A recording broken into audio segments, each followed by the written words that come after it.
America और Iran के बीच जो युद्ध है वो और भयानक हो गया है। सोचिए, इतना भयानक हो गया है कि एक वीडियो सामने आया है जिसमें F-16 को जलते हुए दिखाया गया है।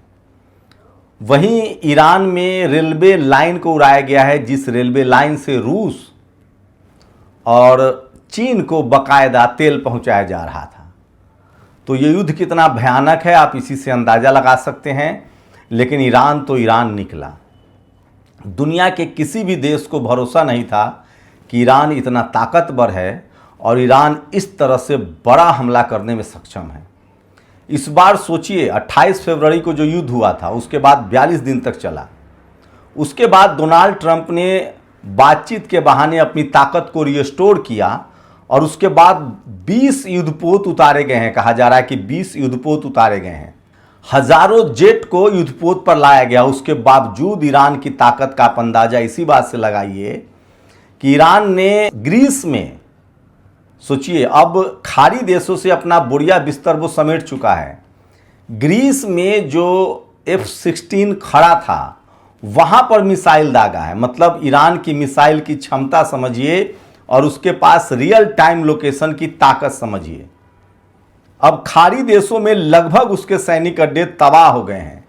कुवैत और बहरीन में जो कुछ अड्डे थे उसमें से 50 अड्डे तबाह कर दिए गए। अमेरिका के पास कोई ठिकाना नहीं है। अब वो ग्रीस में, यूनान में अपने जेट को उतार के रखा था, वहां से हमले का संचालन किया गया था। तो ग्रीस में ईरान ने जो है वो मिसाइल मारा है, जिसके बाद F-16 में आग लग गई है। तो सोचिए, इससे पहले भी ईरान ने इंग्लैंड में, एक इंग्लैंड का जो टापू था वहां पर जाकर हमला किया था। इसका मतलब है कि ईरान की जो मारक क्षमता है उसका अंदाजा भी अमेरिका को नहीं है। कहा जा रहा है कि यूरोप के किसी भी देश से अगर अमेरिका कोशिश करेगा, ग्रीस भी यूरोप में आता है, अगर यूरोप के किसी भी देश से अमेरिका कोशिश करेगा वहां तक मारक क्षमता है। तो आप इसी से अंदाजा लगा सकते हैं कि शायद यही वजह है कि फ्रांस, जर्मनी, इंग्लैंड ने पहले ही इनकार कर दिया था। इंग्लैंड ने भी कहा था कि एक बार उसने अपने आयरलैंड को दिया था, एक लैंड को जो समुद्र में है, वहां से अमेरिका ने अपना जेट ऑपरेट किया था, उसको भी ईरान ने तबाह कर दिया था। तो ईरान की मारक क्षमता का आप अंदाजा लगा सकते हैं। लेकिन ये युद्ध और बड़ा होता जाएगा। दरअसल ईरान ने कहा है कि अमेरिका हमारी जो धैर्य है उसकी परीक्षा ले रहा है। तो क्या ये सच है कि ईरान के पास इंटर बैलिस्टिक मिसाइल भी है? नॉर्थ कोरिया पहले ही कह चुका है, रूस पहले ही कह चुका है और चीन ने भी कहा था कि हमारे वॉरहेड में एटॉमिक ताकत, एनर्जी लगे हुए हैं और उसकी मारक क्षमता जो है वो लगभग 10,000 किलोमीटर से ज्यादा है। तो अगर ये युद्ध और भयानक हुआ तो क्या ईरान अमेरिका के शहरों पर भी अब सीधे मिसाइल से हमला करेगा? क्योंकि अगर वायु रक्षा प्रणाली की बात करें तो अमेरिका का जो थार्ड जो वायु रक्षा प्रणाली है, उसका जो एयर डिफेंस सिस्टम है, वो इस बार तहस नहस हो गया है। क्योंकि सारे खाड़ी देशों में, कम से कम 7 खाड़ी देशों में उसके जो वायु रक्षा प्रणाली थी थार्ड, उसको उसने डिप्लॉय किया था। लेकिन उन देशों में थार्ड काम नहीं कर पाया। थार्ड जो है, जो इंटरसेप्टर्स है, जो एयर डिफेंस सिस्टम है, जिसको दुनिया का सबसे आधुनिक एयर डिफेंस सिस्टम कहा जा रहा था, वो भी इस युद्ध में फेल हुआ है। तो आप इसी से अंदाजा लगा सकते हैं, सिर्फ आयरन डोम रडार ही नहीं फेल हुआ है। थार्ड दुनिया का, अमेरिका का दावा था, जैसे S-400 और S-500 रूस का इंटरसेप्टर्स है, मिसाइल इंटरसेप्टर्स कहिए आप उसको, या उसको एयर डिफेंस सिस्टम कहिए, वायु रक्षा प्रणाली कहिए। तो अमेरिका का दावा था कि उसके पास थार्ड जो है वो विश्व स्तरीय है और उसको भेदना नामुमकिन है। और सारे खाड़ी देशों में अपने सैनिक अड्डों की हिफाजत के लिए उसने थार्ड लगा रखा था। लेकिन थार्ड को भेद कर ईरान के जो मिसाइल्स हैं वो गिरे हैं उन सैनिक अड्डों पर जहां अमेरिका के जेट खड़े थे या सेना था।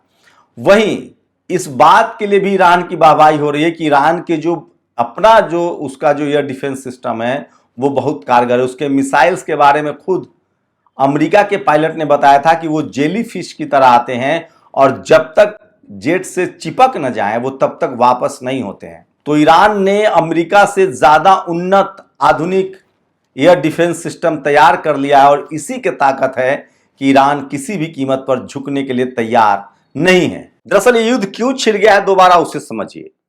पहले अमेरिका को लगा कि ईरान कमजोर है, उस पर हमला करके उस पर कब्जा कर लेंगे, और उसमें उसका साझेदार इजराइल भी है। शुरुआत इजराइल ने की थी, उसके बाद अमेरिका ने उसको बैकअप किया। लेकिन सोचिए, कहीं ना कहीं ईरान जो है अमेरिका और इजराइल के सोच से कहीं आगे की चीज निकला। उसके बाद कई राउंड की बातचीत हुई, एक एमओयू पर दस्तखत हुआ। उसके हिसाब से यह तय था, ईरान कह रहा था कि 325 बिलियन डॉलर का हर्जाना देना पड़ेगा अमेरिका को, साथ ही होर्मुज से के बाहर जो अमेरिका की बैरिकेडिंग है वो हटाना पड़ेगा। ईरान पूरी दुनिया को अब आराम से तेल बेच सकता है, साथ ही उस पर कोई भी प्रतिबंध लागू नहीं होगा। बदले में वो अपने परमाणु कार्यक्रम के निरीक्षण का परमिशन देता है। लेकिन डोनाल्ड ट्रंप की इच्छा है कि वो उसे 325 बिलियन डॉलर नहीं देना पड़े और होर्मुज खुल जाए और उसे तेल मिलता रहे। आपको बता दें कि अमेरिका में दरअसल 6 महीने का तेल स्टोरेज होता है, जो दुनिया का सबसे बड़ा तेल स्टोरेज है। 28 फरवरी के हिसाब से आप देखिए, और अभी जो है वो जुलाई है, मतलब लगभग 5 महीना निकलने वाला है। उसके बाद 1 महीने का ही तेल बच जाएगा। मार्च, अप्रैल, मई, जून, जुलाई, अगर ये 28 जुलाई होता है तो 5 महीना निकल जाएगा। उसके बाद 1 ही महीना अमेरिका के पास बचेगा। और अमेरिका की जनता सवाल करती है, अमेरिका की मीडिया ट्रंप से सवाल पूछ रही है। वो पूछ रहे हैं कि आप तो कहते कि हम युद्ध में जीत जाएंगे, अमेरिका ने कहा था कि एयरफोर्स नेवी सब खत्म हो गया। मैं फिर कह रहा हूं, ये युद्ध पूरी तरह से ट्रंप को अपनी सत्ता बचाने के लिए लड़ना पड़ रहा है, क्योंकि एप्स्टीन फाइल में भी उसका नाम है। सोचिए, ट्रंप पर बड़ा जुर्माना हुआ है, 50 लाख डॉलर का जुर्माना हुआ है। एक यौन अपराध के मामले में लोअर कोर्ट ने ट्रंप पर जुर्माना किया है अमेरिका में। 50 लाख डॉलर से ऊपर की रकम, 58 लाख डॉलर करीब करीब एक यौन अपराध के केस में ट्रंप पर जुर्माना हुआ है। एक और यौन अपराध का केस ट्रंप पर चल रहा है। तो ट्रंप का नाम जो है वो एप्स्टीन फाइल में भी आने की बात कही जा रही है। दुनिया को पता है कि एप्स्टीन फाइल का पूरा जो किंगपिन है वो बेंजामिन नेतन्याहू है। ऐसे में ट्रंप अगर युद्ध से भागता है तो एप्स्टीन फाइल में फंसेगा। लेकिन वहां मीडिया सवाल पूछ रही है कि आखिर हमारे सैनिक क्यों मरे, हमारे इतने जेट क्यों गिरे, हमारे युद्धपोत का क्या हुआ। ट्रंप को लगता है कि फाइनली अगर वो युद्ध जीत कर अमेरिका को दे देगा, उसने कई बार कहा भी है कि मैंने आपको वेनेजुएला पर कब्जा करके दिया ना, मैं आपको ग्रीनलैंड कब्जा करके दूंगा, मैं क्यूबा पर कब्जा करके दूंगा। तो सोचिए, डोनाल्ड ट्रंप जो है वो पूरी तरह से दुनिया भर के देशों पर कब्जा चाहता है। अमेरिका में उससे सवाल पूछे जा रहे हैं कि नारा तो आपने दिया था मेक ग्रेट अगेन अमेरिका, ऊपर से हम ईरान से युद्ध हार गए। कहा जा रहा है कि 50 से ज्यादा जेट अब तक अमेरिका के तबाह हो चुके हैं। खाड़ी देशों में जितने सैनिक अड्डे थे वो सब तबाह हो चुके हैं। पूरी दुनिया में अमेरिका के हथियारों को कबाड़ समझा जाने लगा है।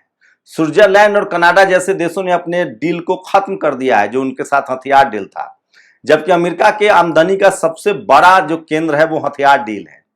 ऐसे में अमेरिका की चिंता है कि एक तो उसकी साख चली गई, दूसरा उसको सबसे बड़ा नुकसान हो रहा है कि उसके हथियार का मार्केट खत्म हो गया, उसके हथियार को कबाड़ समझा जा रहा है। तीसरी बड़ी उसकी चिंता है कि उसे खाड़ी देशों में जो पेट्रो डॉलर कारोबार था वो चौपट हो गया।